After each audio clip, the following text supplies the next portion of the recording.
आमने सामने हुए अनिरुद्ध और पराशर, खुले पिछली राज और जनक की असली पहचान कि उसका पिता कौन है।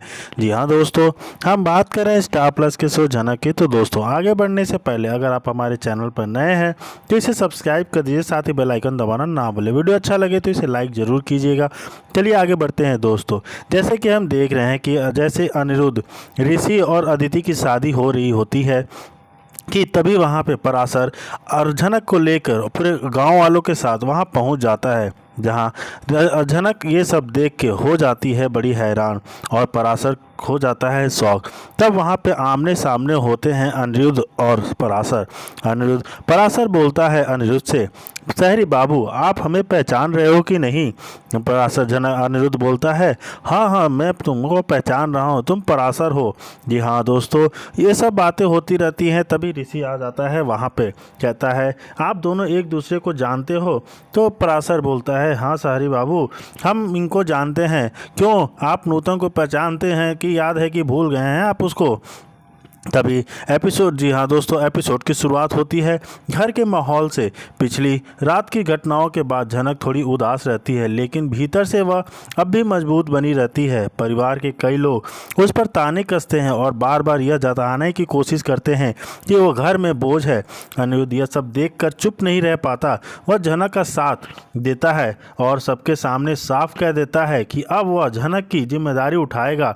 यह सुनकर परिवार चौंक जाता है, खासकर ऋषि और तन्या, और कैसे लोग नाराज़ हो जाते हैं क्योंकि उन्हें लगता है कि ऋषि का जनक के प्रति झुकाव परिवार की इज्जत और उनकी योजनाओं के लिए खतरा है।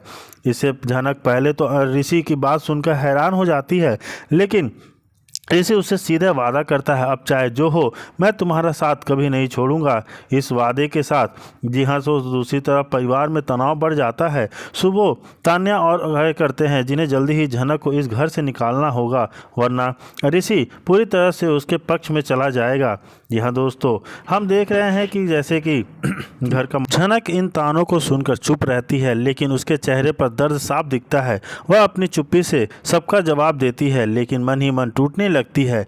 वह तभी ऋषि वहां आता है। वह सबके सामने जनक का पक्ष लेता है और कहता है कि अगर उसने कुछ किया है तो गलत कहाँ है। किसी का भला करना कोई बुराई नहीं होती। परिवार इस बात से भड़क उठता है, खासकर ऋषि, अदिति और उसकी माँ, जो बिल्कुल अच्छा नहीं लगता। वे दोनों कोशिश करते हैं कि ऋषि जनक का पक्ष लेना बंद करे, लेकिन इस बार ऋषि रुकता नहीं है। तभी तनाव बढ़ता है और अनिरुद्ध का बड़ा वादा, तनाव बढ़ता है। उसी बीच अनिरुद्ध सबके सामने जनक से एक बड़ा वादा करता है। वह कहता है, आज से जनक मेरी जिम्मेदारी है, चाहे हालात जैसे भी हो मैं इसका साथ नहीं छोड़ूंगा। यह सुनते ही पूरा घर सन्नाटा सा छा जाता है। बुजुर्ग सदस्य भी हैरान रह जाते हैं। सभी नज़रें मिलाकर सोचते हैं कि अगर ऋषि ने जनक के साथ यह रिश्ता बना लिया तो उसके सारे प्लान बिगड़ जाएंगे। जनक की भावनाएं, जनक पहले तो ऋषि की घोषणा से हैरान हो जाती है। वह सोचती है कि क्या वाकई कोई उसे इतना इज्जत और सुरक्षा दे सकता है। उसकी आंखें भर आती हैं। वह धीरे से कहती है, आप क्यों मेरे लिए इतना कर रहे हैं, मैं तो बस इस घर की मेहमान हूँ। ऋषि नरमी से जवाब देता है, तुम अब मेहमान नहीं हो, तुम मेरी जिम्मेदारी हो और मैं कभी तो अपनी जिम्मेदारी से पीछे नहीं हटूंगा।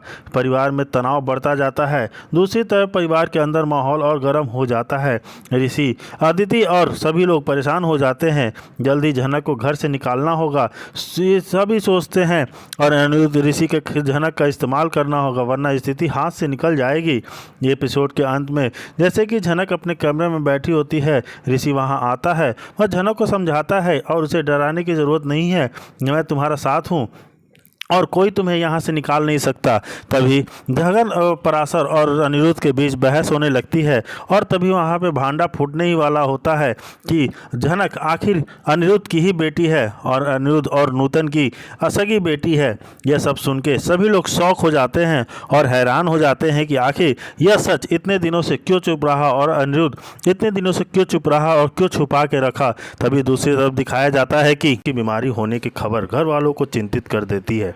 उसकी कमजोरी देखकर कुछ लोग उसकी जिम्मेदारियों पर सवाल उठाते हैं तो कुछ लोग उसकी हिम्मत और संघर्ष की तारीफ भी करते हैं।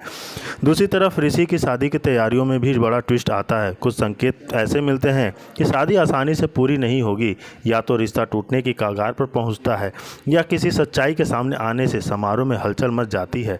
इसी बीच झनक का नाम भी इस सब में खींचा जाता है, जिसमें माहौल और गर्म हो जाता है। अनिरुद्ध और अर्शी के रिश्ते का ट्रैक भी आगे बढ़ता है। अर्शी के पहले की तलाक का फैसला दिखाया जाता और इस एपिसोड में वह बात खुलकर सामने आती है। अनिरुद्ध गहरी उलझन में है और एक और अर्शी फैसला। दूसरी ओर झनक की हालत और घर की जटिलता, वह भी भीतर से टूटा हुआ दिखता है, लेकिन झनक के प्रति उसकी चिंता और देखभाल यह जताती है कि उसका दिल किसी से खींचा जा रहा है। वहीं दूसरी तरफ दिखाया जाता है कि अनिरुद्ध और अर्शी के रिश्ते का ट्रैक भी आगे बढ़ता है। अर्शी पहले की तलाक का फैसला दिखाया था और अब एपिसोड वह खुलकर सामने आता है। जी हाँ दोस्तों, एक और अर्शी और अदिति और फैसला करती है, दूसरी ओर झनक की हालत और घर में जटिलता है और बढ़ती जाती हैं। लेकिन एपिसोड के बीच में अस्पताल का सीन आता है, जहां झनक की सेहत को लेकर टेंशन बढ़ जाती है। परिवार के कुछ लोग उसके पास खड़े रहते हैं, वहीं कुछ लोग उसकी मौजूदगी का ताना भी मारते हैं, कसते हैं। इसी दौरान रिश्तों की कड़वाहट और छिपे हुए भावनाओं धीरे धीरे उजागर होती हैं। अंत में माहौल बहुत भावुक हो जाता है और नाटकीय हो जाता है। तलाक, शादी और झनक की तबीयत, तीनों की धागे एक साथ बंध कर कहानी को आगे के मोड़ पे तरफ पे ले जाते हैं। एपिसोड खत्म होता है, लेकिन दर्शकों इंतज़ार अभी ख़त्म नहीं होता है। आगे क्या होता है देखना बड़ी दिलचस्प होगा कि क्या झनक पहुंच जाती है ऋषि की शादी में, जहां पे देख सब उसको हैरान हो जाते हैं और वो बोलती है शहरी बाबू, जिससे ऋषि देखकर चौंक जाता है और वो सोच में पड़ जाता है कि आखिर ये यहाँ पे कैसे।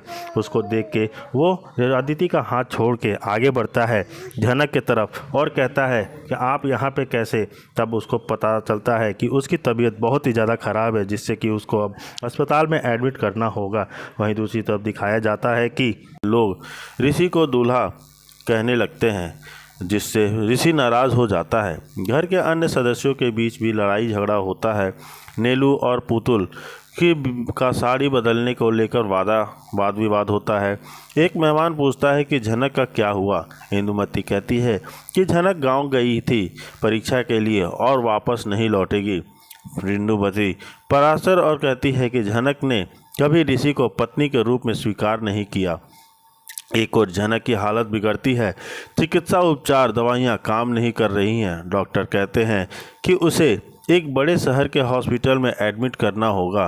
पराशर कोई गरीब व्यक्ति जो है पूछता है कि ऋषि को इस बारे में सूचित करना चाहिए। ऋषि अपनी अंदरूनी पीड़ा भी महसूस करता है। पुलिस अधिकारी जब ऋषि के बारे में पूछता है तो ऋषि बताता है कि झनक गांव एग्जैक्टली के लिए गई है कि, लेकिन साथ ही ये भी स्वीकारता है कि झनक की दुर्घटना उसकी वजह से हुई थी। वह कहता है कि झनक अपनी माँ से आखिरी बार मिलने नहीं जा पाई, इसलिए उसने